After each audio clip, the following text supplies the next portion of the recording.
Yo, what's going on, guys? Mush back at it with another video. Here to talk some updates about New World Aeternum and give you guys some clarification as far as the upgrade goes, because it's a little bit confusing if you look directly on the Steam page.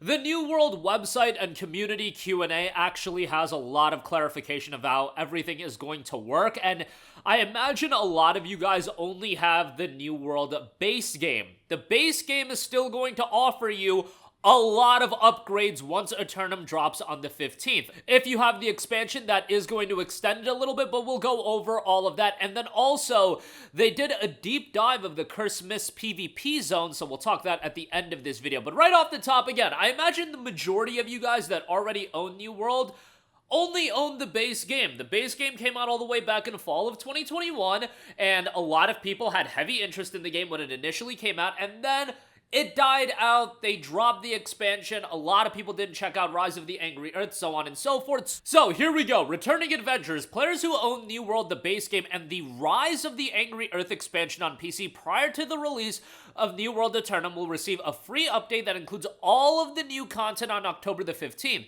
Those that own the base game but not the expansion will need to purchase the Rise of the Angry Earth to fully experience everything New World Aeternum has to offer at launch.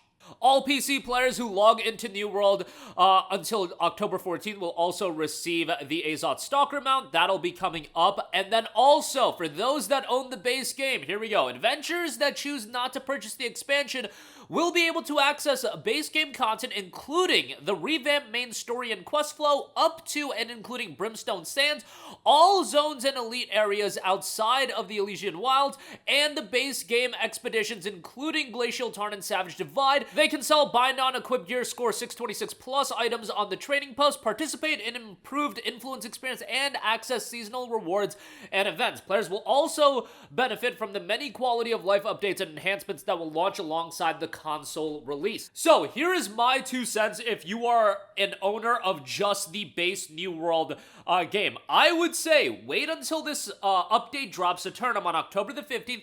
Jump back into the game, experience all of the quality of life updates and everything you can experience by just owning the base game, and then ultimately, if you do want to upgrade to the full Aeternum experience, you'll have the option to do that, but I don't think at this point you should drop your $30 for Angry Earth unless you're completely sold on it.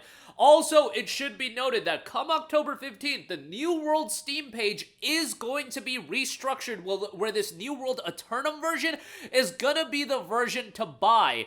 I would imagine for those that don't own the game already, the base New World game is going to cease to exist. So buying the game for $30, I don't believe will be an option anymore. Rather, you have to buy New World Aeternum. That's this bundled option, which is the same thing as on the PlayStation Store and the Xbox Store, and that is $60. That is my speculation. They are going to be restructuring it. And then for existing owners to upgrade, I would imagine either they'll have Rise of the Angry Earth expansion still available, or for existing owners, Aeternum will be discounted to $30. That's how I assume everything is going to shake out, and with the release of New World Aeternum, it includes the New World base game, the Rise of the Angry Earth expansion, and all of the update content like Brimstone Sands, plus a fully revamped storytelling approach with enhanced dialogue, in-game cinematics, and pre-rendered scenes, the first ever large-scale PvP zone, a challenging 10-player raid, new endgame solo trials, and more. They've got an infographic that's making the round. All of the optimizations and enhancements made for consoles, plus any future updates, will also be available for PC players. And if you just want to stick to the base game, you'll have all that content, the updates, the quality of life, so on and so forth. So I hope I was able to clarify everything as best as I can. Again, there are some specific points like how the restructuring of the Steam page is going to work, what Aeternum is going to be priced at for those that don't own the game. Again, I imagine it's $60 as it's the base game and the expansion content all rolled into one. What I do think is going to happen that the base game is not going to be available for sale anymore. So there you go with that. If you are an owner of just the base game, however, you will get to take part in a bunch of updates, a bunch of quality of life improvements, a bunch of content changes, story flow changes, so on and so forth. Also, I do want to note that the Curse Mist PvP zone has gotten a deep dive on the official New World page. Greetings, adventure. The foggy southwest reaches of Cutlass Keys are a lawless place where the golden greed curse of La Esperanza's treasures drives fortune hunters to murderous madness.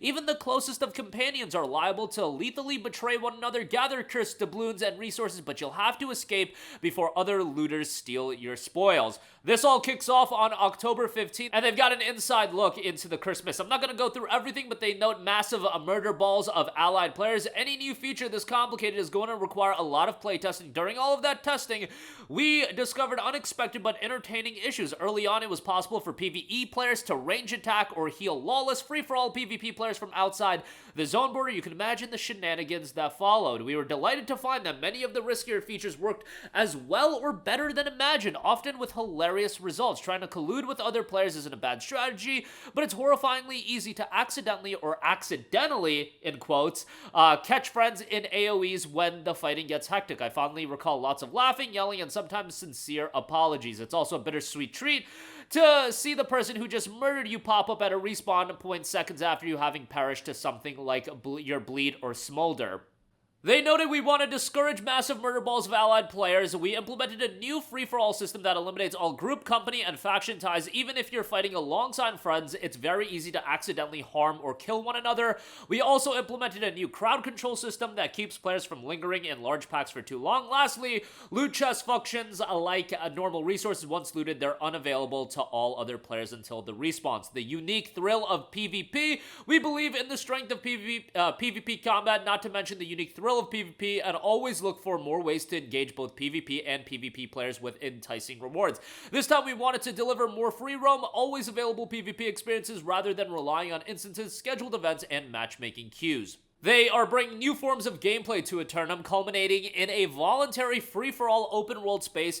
There are light extraction mechanics, extra room for those who prefer to sneak around, and a surplus of loot for every adventure. Our hope is that easy access and bountiful spoils tempt even the staunchest of PvE players to take a dip in the pool. It's full of treasure after all. It's a high-stakes experience in a no-curse treasure economy, building a new currency with fresh ways to acquire resources, determining how many you'll lose with each death, and designing new rewards to spend them on is always a challenge. It is crucial to the ultimate success of the experience, no matter how fun content is from a gameplay standpoint, and most players needing compelling incentives too. Despite simultaneously updating, improving, and adding to New World for the release of Aeternum, the team's done a great job building a gorgeous, unique set of spaces and revamped cutlass keys. The future of the Christmas is noted as well. It's a bit of an experiment, so based on how players engage with the experience, we'll see how it evolves going forward. So, bit of a work in progress, and depending on how player reaction is, that is going to determine the future of the PvP. Again, New World Aeternum is dropping on October the 15th, and if you only own the base game, where I imagine a lot of you guys are in that category,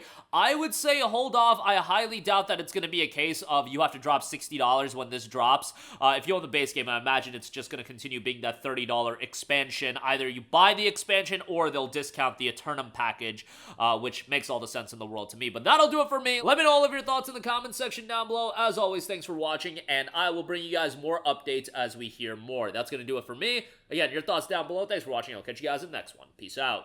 Hey, what's going on, guys? Mush here again. Hope you enjoyed the video. As you guys might know, YouTube's notification system is sometimes a little bit wonky, even if you're subscribed to the channel. Maybe you're not abundantly aware that I uploaded a video. To remedy that situation, make sure you hit the bell notification button. This way, whenever I upload a new video, and I try to upload as consistently as possible, you will be notified directly of the upload, and you can watch it as soon as it goes live. I would really appreciate if you guys hit that button so you can stay up to date with all of the content I'm posting. But as always, guys, thanks for watching, and I'll catch you guys in the next one. Peace out.